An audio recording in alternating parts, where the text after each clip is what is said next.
നമസ്കാരം. കേരള രാഷ്ട്രീയ ചരിത്രത്തിൽ ഇന്നേവരെ കാണാത്ത വിധത്തിൽ CPM-ന്റെ അമരത്ത് വൻ വിള്ളലുകൾ വീഴുകയാണോ എന്ന് സംശയം. അച്ചടക്കത്തിന് പേരുകേട്ട വിയോജിപ്പുകളെയും വിമർശനങ്ങളെയും പാർട്ടി കെട്ടുകൾക്കുള്ളിൽ ഒതുക്കി നിർത്താറുള്ള CPM-ൽ ഇനി കാര്യങ്ങൾ പഴയതുപോലെയല്ല എന്നതിന്റെ വ്യക്തമായ സൂചനകളാണ് ഇപ്പോൾ പുറത്തുവരുന്നത്.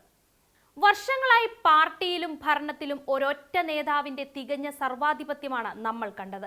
എന്നാൽ ഇന്ന് പിണറായി വിജയൻ എന്ന അജയ്യനായ നേതാവിന്റെ അധികാരം പോലും ചോദ്യം ചെയ്യപ്പെടുകയാണ്. പാർട്ടിയിലെ താഴെത്തട്ടിലെ പ്രവർത്തകർക്കിടയിലും പ്ലീനങ്ങളിലും കമ്മിറ്റികളിലും നിശബ്ദരാക്കപ്പെട്ട മുതിർന്ന നേതാക്കൾക്കിടയിലും അതൃപ്തിയുടെ തീപ്പൊരികൾ പുകഞ്ഞു തുടങ്ങിയിരിക്കുന്നു.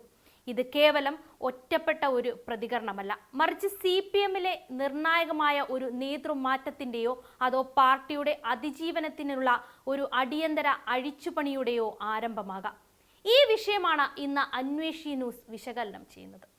കേരളത്തിലെ CPM-ന്റെ ചരിത്രം പരിശോധിച്ചാൽ VS അച്യുതാനന്ദൻ പിണറായി വിജയൻ യുഗത്തിലെ വിഭാഗീയത നമ്മൾ കണ്ടതാണ്. എന്നാൽ അതിനുശേഷം കഴിഞ്ഞ ഒരു പതിറ്റാണ്ടിലേറെയായി പാർട്ടിയിൽ ഒരു ബദൽ ശബ്ദം ഉയർന്നു വന്നിട്ടില്ല.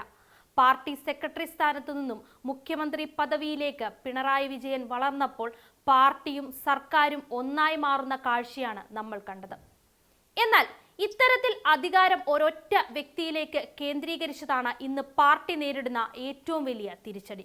കഴിഞ്ഞ ഭരണ തുടർച്ചയ്ക്ക് ശേഷം ജനങ്ങളിൽ നിന്നും പാർട്ടിയുടെ യഥാർത്ഥ കേഡറുകളിൽ നിന്നും ഭരണ നേതൃത്വം അകന്നു എന്ന വിമർശനം ശക്തമാണ്. ഉപദേശക വൃന്ദങ്ങളുടെയും ബ്യൂറോക്രസിയുടെയും പിടിയിലായ ഭരണം സാധാരണക്കാരായ സഖാക്കളുടെ വികാരങ്ങളെ തച്ചുടച്ചു. ഇതോടെയാണ് അച്ചടക്കത്തിന്റെ കമ്പിവേലികൾ ഭേദിച്ച് വിമർശനങ്ങൾ താഴെത്തട്ടിൽ നിന്ന് ഉയർന്നു തുടങ്ങിയത്. CPM എന്ന പ്രസ്ഥാനത്തിന്റെ യഥാർത്ഥ ശക്തി എന്നും അതിന്റെ താഴെത്തട്ടിലുള്ള കേഡർ പ്രവർത്തകരായിരുന്നു. ജനങ്ങളോട് നേരിട്ട് സംവദിക്കുന്ന, പാർട്ടിയുടെ പ്രത്യയശാസ്ത്രം ജനങ്ങളിലെത്തിക്കുന്ന അണികൾ, മഴയത്തും വെയിലത്തും പാർട്ടിക്ക് വേണ്ടി ചോരയും നീരും നൽകുന്ന അണികൾ. എന്നാൽ ഇന്ന് ആ അടിത്തട്ട് തലവും ഉപരിവിപ്ലവമായ നേതൃത്വവും തമ്മിൽ നികത്താനാവാത്ത ഒരു വിടവ് രൂപപ്പെട്ടിരിക്കുന്നു. പ്രവർത്തകർക്കിടയിലെ ഈ അതൃപ്തിയെ കേവലം ഒറ്റപ്പെട്ട വിയോജിപ്പുകൾ എന്ന് വിളിച്ച് തള്ളിക്കളയാൻ ഇനി നേതൃത്വത്തിന് കഴിയില്ല. എന്തുകൊണ്ട് താഴെത്തട്ടിൽ നിന്ന് പോലും നേതൃമാറ്റമെന്ന ശബ്ദം ഉയരുന്നു എന്നതാണ് നമ്മുടെ ചോദ്യം. പാർട്ടി ജനങ്ങളിൽ നിന്ന് അകലുന്നു എന്ന തിരിച്ചറിവാണ് സാധാരണക്കാരായ സഖാക്കളെ പോരാട്ടത്തിലേക്ക് നയിച്ചത് എന്ന് മനസ്സിലാക്കാം. എന്നാൽ ഇന്ന് സർക്കാരിന്റെ വീഴ്ചകൾക്കും ജനവിരുദ്ധ നയങ്ങൾക്കും ജനങ്ങൾക്ക് മുൻപിൽ മറുപടി പറയേണ്ടി വരുന്നത് ഈ പാവപ്പെട്ട പ്രവർത്തകനാണ്.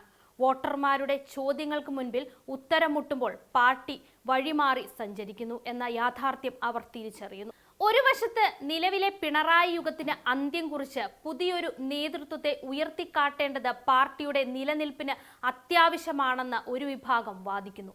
മറുവശത്ത് ഇത്രയും കാലം പാർട്ടിയെ ഒറ്റയ്ക്ക് നയിച്ച നേതൃത്വത്തെ പെട്ടെന്ന് മാറ്റുന്നത് പാർട്ടിയിൽ കൂടുതൽ അസ്ഥിരതയുണ്ടാക്കുമോ എന്ന ഭയവും ചിലർക്കുണ്ട്.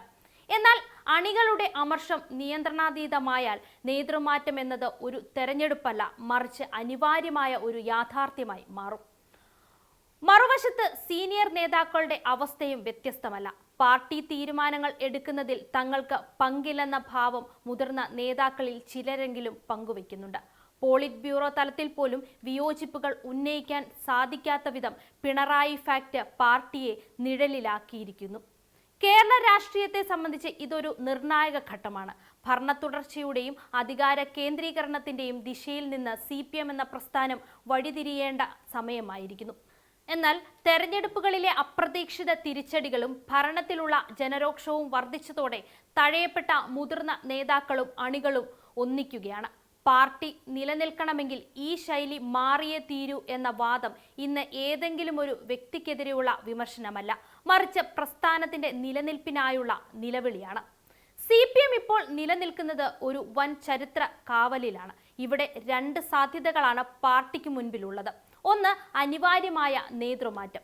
പിണറായി വിജയൻ എന്ന നേതാവിന്റെ ബിംബവൽക്കരണത്തിൽ നിന്ന് മാറി പുതിയ ഒരു മുഖത്തെ ഉയർത്തിക്കാട്ടുക. ജനരോഷം തണുപ്പിക്കാനും അണികളിൽ പുതിയ വീര്യം നിറയ്ക്കാനും നേതൃത്വത്തിലെ ഈ മാറ്റം അനിവാര്യമാണെന്ന് പാർട്ടിയിലെ ഒരു വിഭാഗം ഉറച്ചു വിശ്വസിക്കുന്നു. രണ്ടാമത്തേത് പാർട്ടിയുടെ തന്ത്രപരമായ അഴിച്ചുപണിയാണ്.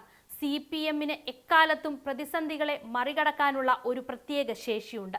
തിരിച്ചടികൾ ഉണ്ടാകുമ്പോൾ സ്വന്തം തെറ്റുകൾ തിരുത്താനും സ്വയം വിമർശനം എന്ന ആയുധം ഉപയോഗിച്ച് ശുദ്ധീകരണം നടത്താനും അവർ മടിക്കാറില്ല. നിലവിലെ ഭരണത്തിന്റെ കറകൾ കഴുകിക്കളയാൻ പാർട്ടി തന്നെ മുൻകൈയെടുത്ത് ചില അടിയന്തര മാറ്റങ്ങൾ വരുത്തുമോ, അതോ ഭരണത്തിലുള്ള ആധിപത്യം നിലനിർത്താൻ തക്കം പാർത്തിരിക്കുന്ന നേതൃത്വം ഇതിനെയെല്ലാം അടിച്ചമർത്തുമോ? ഈ പോരാട്ടമാണ് ഇപ്പോൾ പാർട്ടി ഉന്നത സമിതികളിൽ നടക്കുന്നത്. കേരളത്തിലെ ഇടതുപക്ഷ രാഷ്ട്രീയത്തെ സംബന്ധിച്ച് വരും മാസങ്ങൾ തികച്ചും നിർണായകമാണ്. പാർട്ടി എന്നാൽ ഏതെങ്കിലും വ്യക്തിയല്ല, മറിച്ച് പ്രസ്ഥാനമാണ് എന്ന് തെളിയിക്കേണ്ട ബാധ്യത അണികൾക്കുണ്ട്.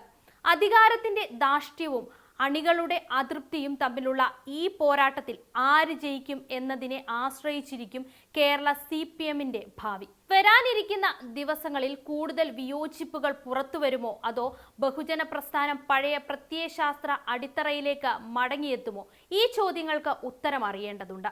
അന്വേഷി ന്യൂസ് ഈ വിഷയത്തിലെ ഓരോ ആഭ്യന്തര ചലനങ്ങളും കൃത്യമായി നിങ്ങൾക്ക് മുന്നിൽ എത്തിക്കും.